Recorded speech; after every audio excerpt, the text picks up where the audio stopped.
embajador Ricardo Pasco Pierce. Él fue nuestro representante diplomático ante el gobierno de Cuba. Actualmente es columnista, entre otras muchas actividades, columnista del periódico Excelsior. Él escribe su columna En Filo, se publica todos los lunes y siempre está en la mejor disposición de ayudarnos a entender la dimensión, por ejemplo, en este caso, de dos asuntos. La cumbre de los estados latinoamericanos y caribeños, por un lado, la reunión de CEPAL, que se está dando de manera paralela, previa a la cumbre misma, y la presencia del mandatario cubano Miguel Díaz-Canel ayer en algo insólito ocurrido cuando el presidente de la República dedicó el discurso con motivo de la ceremonia oficial para el desfile del 16 de septiembre, aniversario 211 de la independencia de México, lo dedicó a exigir a Estados Unidos el cese del embargo a la isla de Cuba y a darle espacio, un espacio inusitado al visitante, que por cierto ha resultado ave de tempestades por lo que ha provocado su presencia en México, de lo cual en un momento le tengo toda la información. Pero primero un saludo al embajador, a Ricardo Pasco. Ricardo, muchas gracias como siempre por tu buena disposición con Grupo Fórmula. Con mucho gusto, Pepe. Muy buenas tardes. Muy buenas tardes. Ayúdanos a dimensionar la trascendencia de esta cumbre de CELAC, que se ha encogido un poco por la ausencia del presidente argentino, Alberto Fernández, ya lo dijimos, y también porque no están todos los jefes de Estado que se esperaba que asistieran, sino sus representantes diplomáticos y de carácter económico. ¿Cuál es la trascendencia de CELAC, este instrumento? ¿Será, tú crees, una ofensiva abierta contra la Organización de Estados Americanos? Mira, era la intención del presidente López Obrador que en esta reunión de CELAC se iba a anunciar ya el proyecto de ruptura o de separación de los países latinoamericanos y del Caribe con la OEA. De hecho, si te acuerdas, y tu auditorio seguramente se va a acordar, el presidente López Obrador anunció que teníamos que alejarnos de la OEA para no ser lacayos de nadie, así lo dijo, infiriendo que la OEA es una organización lacaya de Estados Unidos, básicamente. En ese contexto, Pepe, es que se convocó originalmente a esta reunión. Sin embargo, el ambiente de esa reunión a esta ha cambiado en muchos sentidos. En primer lugar, lo que descubrió la Cancillería mexicana y que seguramente debió haber sabido antes para asesorarle bien al presidente López Obrador, es que la gran mayoría de los países de América Latina no están de acuerdo en romper con la OEA. No hay ningún consenso en ese sentido. Y lo que el presidente López Obrador pensó que iba a ser un evento con una ovación de pie a su propuesta, ahora ha resultado ser una propuesta minoritaria de México junto con Venezuela y Bolivia, cosa patética en realidad, porque ni siquiera el gran aliado de México en Sudamérica, que ha sido Argentina y el presidente Alberto Fernández, ni siquiera Argentina dijo que sí a la propuesta. ¿Por qué razón? Porque todos entienden que hacer lo que dice López Obrador es romper con Estados Unidos. Y América Latina y los países de América Latina no están en esa posición. Entonces, el gobierno de México está calculando mal el estado de ánimo político en América Latina. Entonces fue una arriesgada, mala apuesta del gobierno mexicano en términos diplomáticos, porque lo que México estaba buscando de trasfondo es un liderazgo en América Latina con esa tendencia que finalmente no va a lograr lo que tú estás comentando ahora, que es pedir la ruptura con la OEA, sino en todo caso un acuerdo para exigirle a la OEA reestructurarse, para atender con mayor énfasis e interés las necesidades de la región, pero no es una ruptura lo que va a proponer México. Exactamente, o sea, y ahora no es la ruptura que planteó el presidente. Y lo que seguramente va a salir, imagínate, Pepe, es una comisión de algunos países miembros de CELAC para revisar qué propuestas le podemos hacer a la OEA para que se reorganice, se modifique, etcétera, etcétera. Es decir, la salida clásica de las burocracias políticas, Pepe, que es proponer la creación de una comisión. Quiere decir que el tema está muerto, porque en todas las elecciones que ha habido en tiempos recientes sobre el problema de Nicaragua, sobre el problema de Venezuela y sobre el problema de Bolivia, el secretario general ha tenido un consenso mayoritario, no unanimidad, pero sí mayoritario. Y México se ha unido en todos esos casos con Bolivia, con Venezuela, con Nicaragua. ¿Te refieres a Luis Almagro, a quien el gobierno de México ha señalado como un hombre al servicio de Estados Unidos, obediente ciego de las directrices del Departamento de Estado, y un hombre que se ha hecho a la derecha? Bueno, es un hombre que está defendiendo los principios de la democracia en los países de América Latina.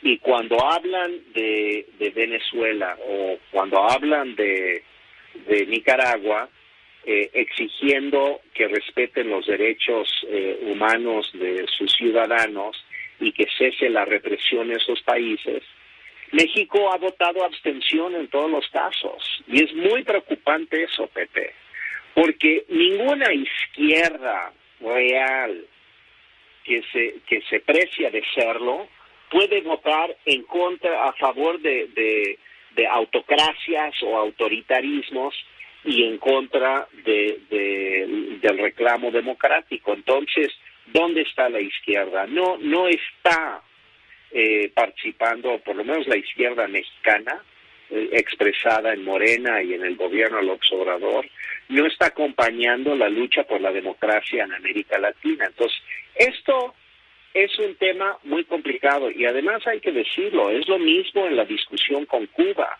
Ayer el presidente hubiera sido realmente consecuente si por un lado le exige a Estados Unidos levantar el embargo y también le exige a Cuba liberar los presos políticos y respetar los derechos humanos de sus ciudadanos. Eso habría sido un acto verdaderamente de izquierda. Pero no lo hace. Se carga el presidente López Obrador a favor de la causa estrictamente del gobierno cubano, no digo del pueblo cubano, del gobierno cubano, y se inmola en la pretensión de Cuba de seguir siendo lo que es una dictadura. Entonces, el problema para la política exterior y para esta reunión de CELAC es que México hizo un cálculo equivocado, que era que tenía toda esta oleada de izquierda que se iba a sumar al observador, que él se iba a convertir en el nuevo líder de la izquierda latinoamericana, y resulta que su mejor aliado, Alberto Fernández, presidente de Argentina, acaba de recibir una absoluta tumbiza en las elecciones de su país, un rechazo completo a las políticas de su gobierno y, diría el clásico, ganó el neoliberalismo, ¿no? No es que sea cierto eso, es simplemente que es la retórica, ¿no?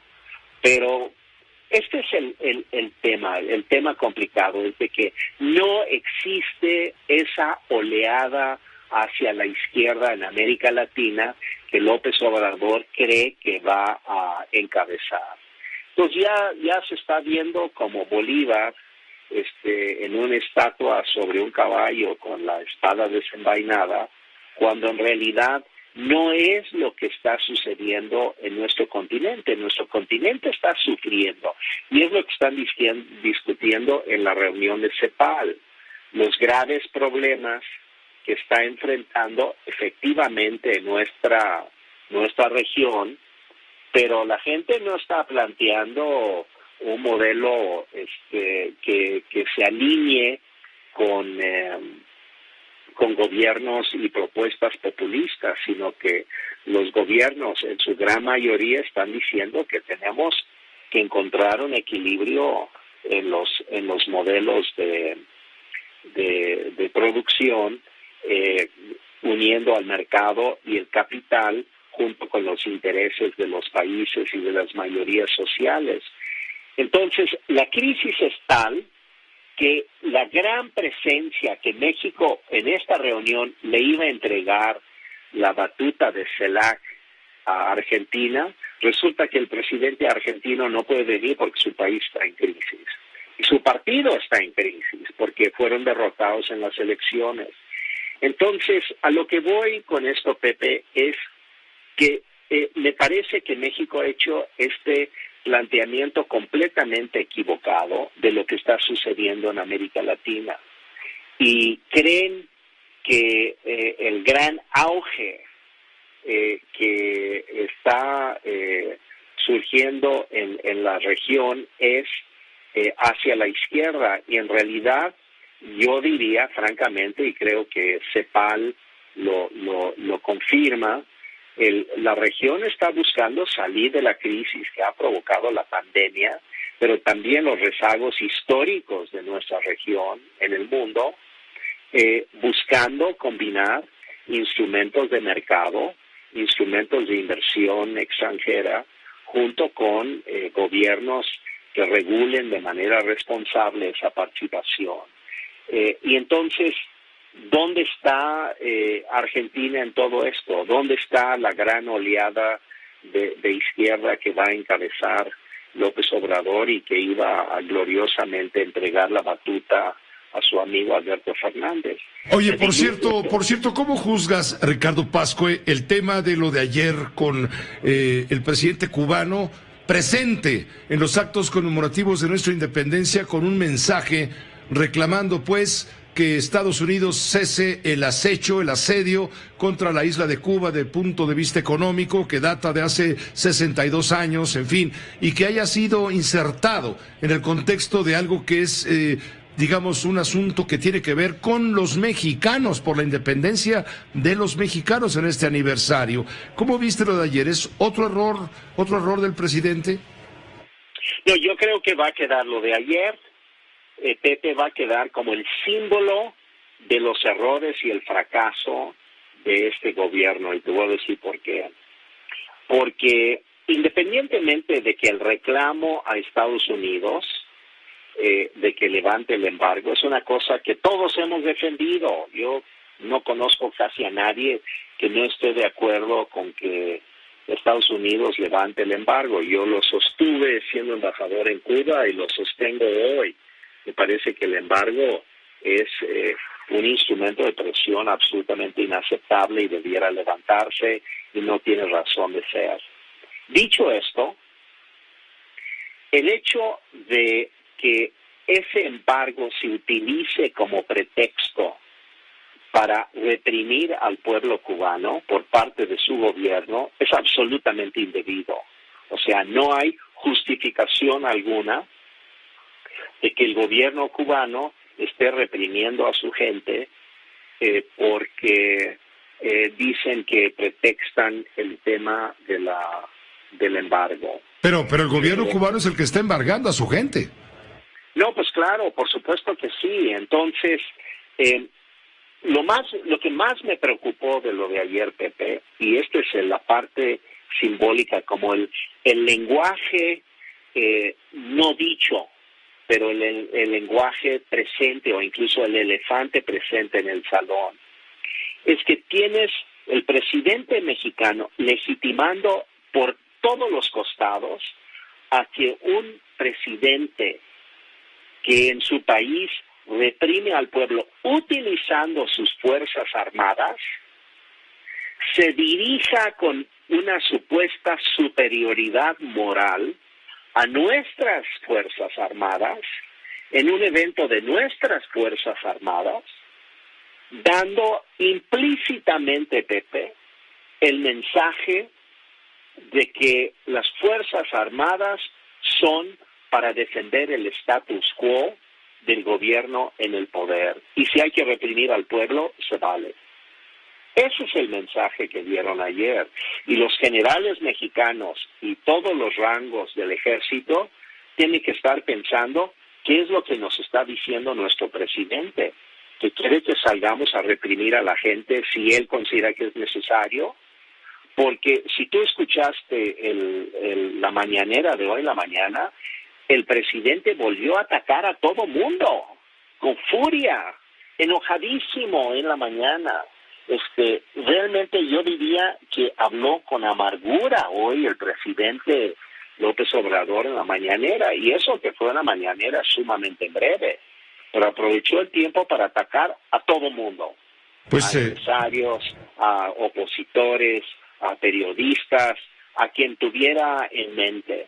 Y entonces, ¿qué nos dice esto?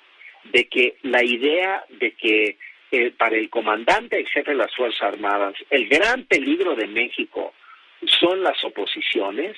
Bueno, el mensaje de ayer a las Fuerzas Armadas mexicanas es que tienes que obedecer al comandante reprimiendo a la oposición en México. Y perdóname, Pepe, puede sonar un poco exagerado, pero que el presidente ponga un presidente tirano que hace 2 meses reprimió a su propio pueblo con las Fuerzas Armadas, es muy preocupante. Y ese es el símbolo del gobierno de Cuba y de este gobierno mexicano con fuertes tendencias autoritarias, y que se está develando no sé si es exactamente correcto decir, la intención o por lo menos el lenguaje verbal de que cuidado porque puedo usar la fuerza en tu contra. Pues Ricardo, embajador, te agradezco mucho el que nos ayudes a entender el contexto y tu análisis de lo importante en este momento para relevar, por supuesto, esta cumbre, los errores, las fallas, las fichas y la presencia del mandatario cubano en México, que ha sido considerado como algo, para algún sector de la población, no digo para todos, como algo verdaderamente vergonzoso. Muchas gracias, embajador. Gracias, Ricardo. Gracias a ti, Pepe. Esta fue una producción de Grupo Fórmula. Encuentra más contenido como este en radioformula.mx.